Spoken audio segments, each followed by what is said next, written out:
Paco, han sido 25 días de huelga, miles de kilómetros, medio centenar de entrevistas. ¿Cómo surge esta idea? ¿Cómo surge la idea de reivindicar la dignificación del hombre y la mujer del medio rural, del campo? Lo principal fue la decisión. Si hay que partir de que yo soy una persona nacida en el 48, te forma parte de la emigración, como una de las muchas familias. Volví con las ideas muy claras de ayudar a esta tierra, y la mejor forma de poder ayudar a esta tierra era con uno de los sectores más deprimidos, como era el sector de la gente del campo. Me involucro en la creación de la necesidad de las comisiones jornaleros, que posteriormente fue el Sindicato Obrero del Campo. Y eso siempre hay una evolución te paso entonces del sindicalismo, paso al etologismo, y en el etologismo empiezo a tener más contacto con el mundo empresarial. La necesidad de tener medio natural interviene empresarios, interviene trabajadores, interviene distinta gente. Por otro lado, paralelamente me pilla la dictadura, la necesidad de la ansia de libertad y la ansia de fomentar lo que es la sociedad civil. Eso me hace estar en múltiples movimientos.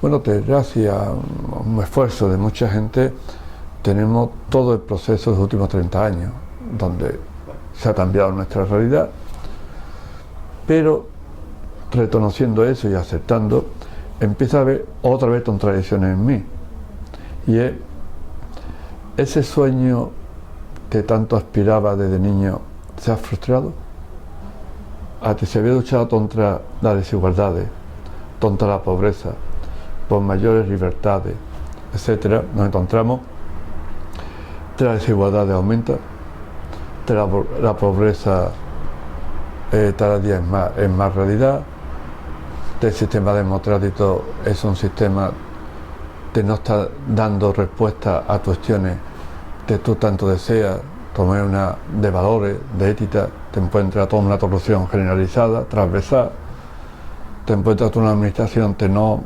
funciona y que no resuelve, toda una justicia del siglo pasado en vez de ir hacia adelante. Empieza a encontrarte cosas de estas. Tú dices, bueno, esto no es lo que yo pretendía. Entonces empieza a haber un malestar.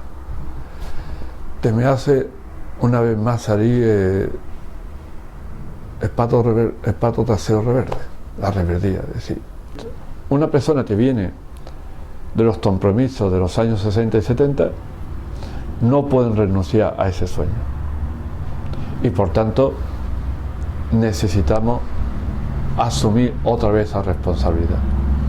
Bueno, y a mí me correspondió, porque si no me estaba destruyendo poco a poco, porque no podía aceptar unas reglas de juego que precisamente estaban siendo en contra de mis principios.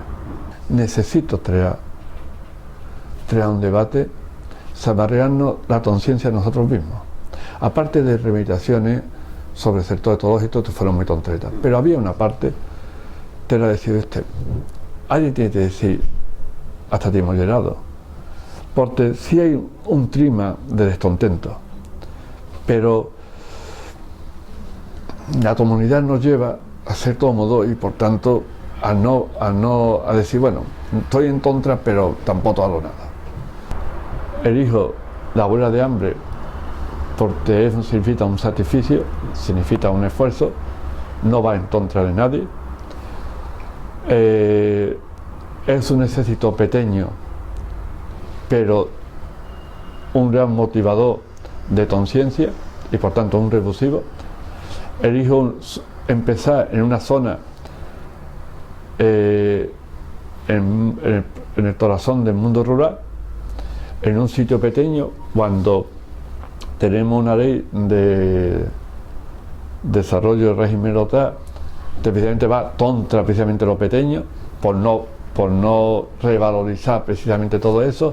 Es decir, como una muestra, ¿no? Lo que precisamente tenemos que hablar de asentamiento de la población, hablar de sectores como el ganadero extensivo, lo que nos pasa peor por tanta burocracia, por política de precios, etc. Y se empieza un debate. Ha sido una huelga de hambre de largo recorrido, porque has hecho 46.000 kilómetros para hacer 49 actos, de todo tipo, además. ¿Has puesto la semilla que esperas que dé fruto? Usted, el sector alimentario puede dar muchísimo más de lo que está dando. Pero para eso necesitamos incorporar profesionales. Necesitamos incorporar personas con autoestima en defensa de lo suyo. Si yo no puedo entender que yo como ciudadano no presuma de mi aceite, de mis jamones o de mis naranjas, que yo no tenga en cuenta a la hora de ir a comprar cómo yo contribuyo precisamente a valorizar a esos hombres y mujeres. ¿Cómo es posible que en Andalucía solamente se venda de forma directa el 0,5% de toda la producción, cuando hay países en Europa que llegan un 25%? Si no empezamos a desarrollar autoestima, todo esto, ¿cómo desarrollamos precisamente nuestro tejido productivo, nuestro tejido empresarial? ¿Cómo vamos a bajar del 36% de paro? Es decir, si no tenemos esa visión global, seguimos actuando con medidas que no sirven absolutamente para nada. Paco, las cifras de agricultura ecológica son abrumadoras. Hablamos de 949.000 hectáreas dedicadas a agricultura ecológica, de más de 10.000 operadores. ¿Somos una primera potencia en agricultura ecológica en Andalucía? Es una potencia posiblemente en número, pero de verdad tenemos en estos momentos una estrategia clara de cuáles son nuestras posibilidades. De verdad tenemos una administración con unas ideas y sobre todo un comportamiento que se crea de verdad esto. ¿Cuál es la línea, por ejemplo, de la investigación? Hay una idea clara cuál debe ser el papel de la investigación. Tenemos una idea clara cuál debe ser la universidad. Creo que aquí siempre vamos detrás de los acontecimientos. Esto es algo que realmente hay que cambiarlo. Es decir, no basta con un comunicado, unas declaraciones muy bonitas. Es decir, aquí nos afanamos mucho en un debate en el Parlamento, en la toma, pero no nos afanamos en absoluto en los seguimientos de las cosas. Si las cosas se cumplen, cómo se van cambiando las tendencias. Por ejemplo,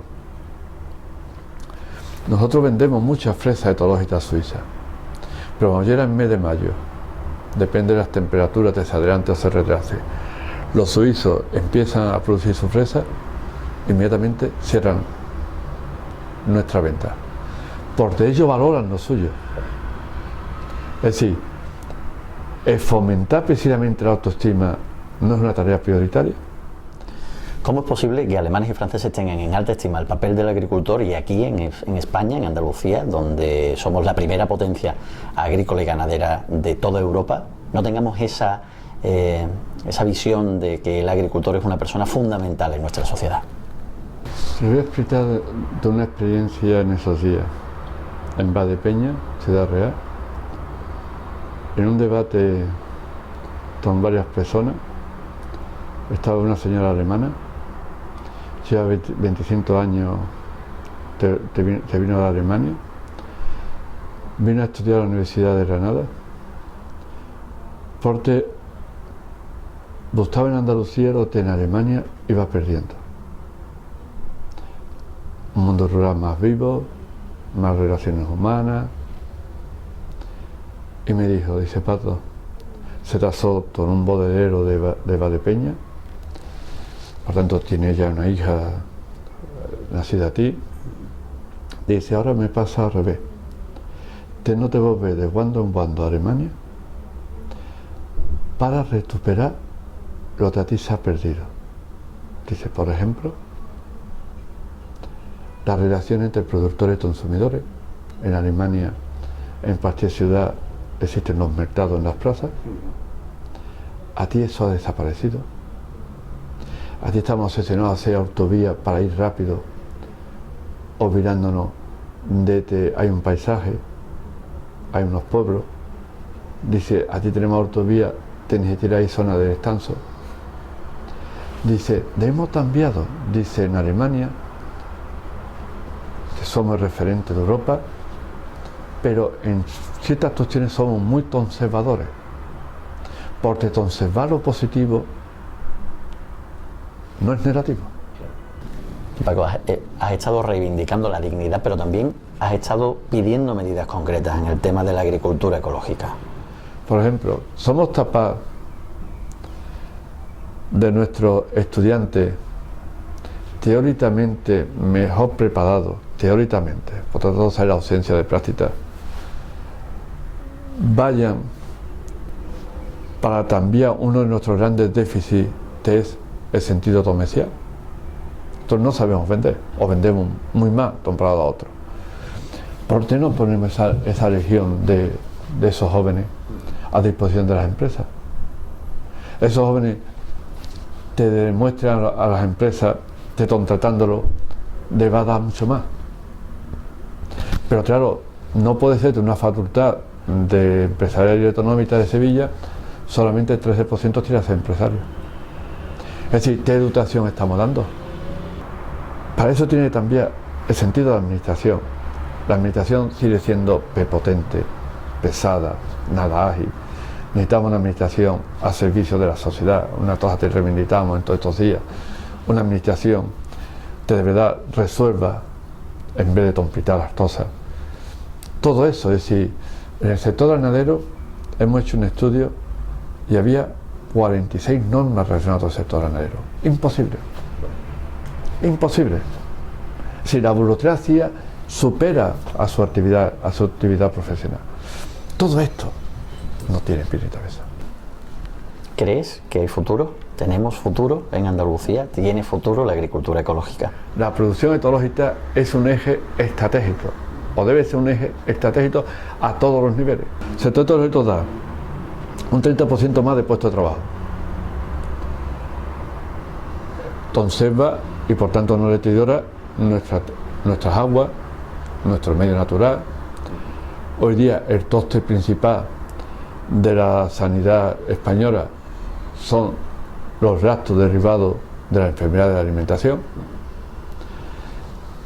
Si fomentamos la biodiversidad, cuestión fundamental para el mantenimiento de ese entorno natural de cara a futuro, si eso es así, ¿cómo esto no es una premisa fundamental en todas las políticas? ¿Cómo es posible que se vaya discutido el tema de la paz para los próximos años y en ninguno de los documentos elaborados se haga referencia al sector ecológico, cuando precisamente el documento base de Bruselas es un tema estratégico?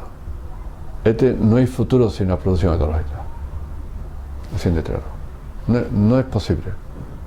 No es posible. Es decir, la humanidad está llegando a unos niveles de contradicciones de tal magnitud que o reconsideramos muchísimas cosas.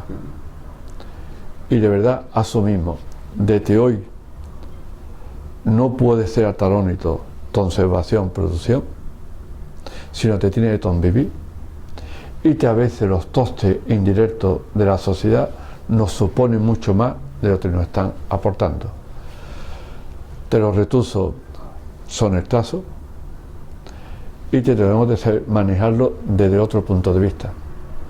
Y que el asumir el sistema de sector agroalimentario ecológico es clave para ir respondiendo a muchas de estas cosas, porque implica sobre todo autoestima, implica ética. La ética es el respeto a los demás, que no solamente está tú, y por tanto desarrolla la convivencia, sentido de la solidaridad, que son valores fundamentales. Y para eso hace falta esa rebeldía responsable de no aceptar ciertas reglas de juego que nos lleva a la destrucción. Porque no me hablen, por favor, de Maastricht y de tonomita cuando precisamente hay una minoría de cada vez tontora más por una mayoría desesperada. Por tanto, no es un problema de trigonometría, sino es un problema de visión de lo que debe ser un mundo precisamente donde el principio democrático, solidaridad, etcétera, están cuestionados.